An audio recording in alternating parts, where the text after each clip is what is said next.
전북도 산림당국이 기술교류 및 화합회장을 열었습니다. 내년 1월 10일 치러지는 민선 전라북도 체육회장 선거 유권자 수가 340명으로 확정됐습니다.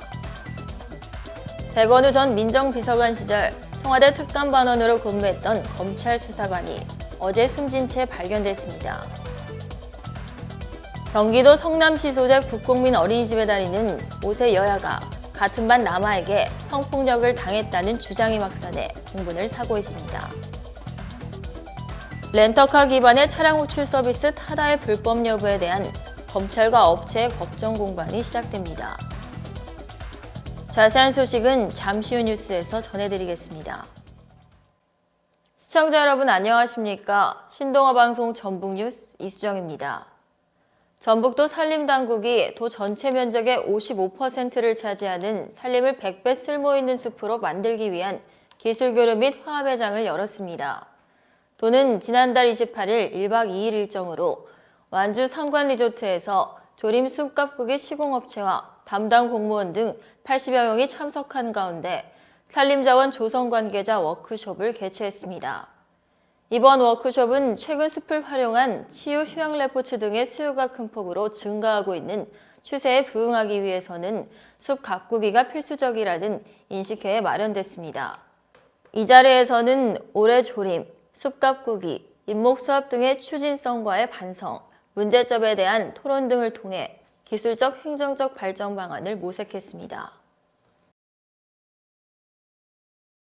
내년 1월 10일 치러지는 민선 전라북도 체육회장 선거 유권자 수가 340명으로 확정됐습니다.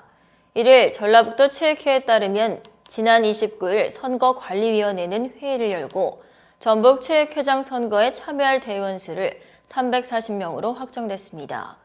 대의원 수는 기본 배정과 추가 배정, 가중치 배정이 합해진 것입니다. 기본 배정은 도체육회 정식 대의원이며 추가 배정은 61개 정회원 종목단체와 도내 14개 시군체육회입니다. 가중치 배정은 선수 등록수와 인구수 기준 상위 50%에 해당하는 종목단체와 시군체육회에 각 1명씩 더 배정한 것입니다. 백원우 전 청와대 민정비서관 밑에서 행정관으로 근무했던 검찰 수사관 A씨가 이를 숨진 채 발견됐습니다. 시정 당국에 따르면 A씨는 이날 오후 서울 서초구의 한 사무실에서 숨진 채 발견됐습니다.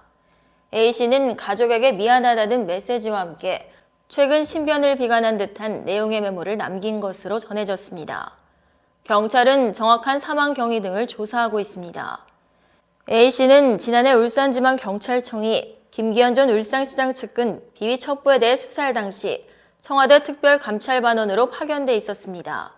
경찰 수사는 청와대에서 경찰청에 이첩한 첩보가 다시 울산청으로 하달되면서 이뤄졌는데 이와 관련해 민정비서관실 소속 행정관들이 울산으로 내려가 수사 상황을 챙겼다는 의혹이 제기된 상태입니다. 성남 어린이집 성추행과 관련한 국민청원이 등장해 공분을 사고 있습니다. 이른바 성남 어린이집 성추행 사건은 지난달 29일 온라인 커뮤니티상에서 처음 수면 위로 올랐습니다. 피해 아동 부모는 5세 딸아이가 성폭행을 당한 사실을 제게 털어놨다며 글의 시작을 알렸습니다.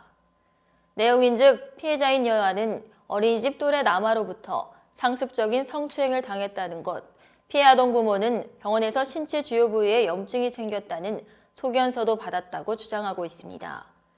가해 아동의 부모는 아이의 행동에 문제가 있었다고 일부분 인정한 것으로 알려졌습니다. 그러면서 피해 부모의 주장에 상당히 부풀려진 부분이 있다며 법정 대응을 시사했습니다. 차량 공유 서비스 타다가 불법인지를 두고 2일부터 검찰과 업체 측이 본격적인 법정 공방을 시작합니다. 서울중앙지법 법원은 2일 오전 여객자동차법 위반 혐의로 기소된 소카 이재용 대표와 자회사 VCNC 박재욱 대표의 첫 공판을 진행합니다. 첫 재판에서 이 대표와 박 대표 측은 검찰의 공소 사실에 대한 의견을 밝힐 전망입니다. 앞서 지난 2월 택시업계의 고발 이후 수사를 벌인 검찰은 타다와 같은 렌터카 기반 차량 호출 서비스가 불법이라고 판단했습니다.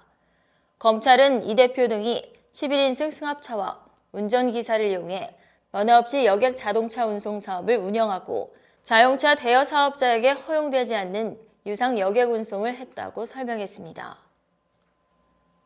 이상으로 뉴스를 마치겠습니다. 시청해주신 여러분 고맙습니다.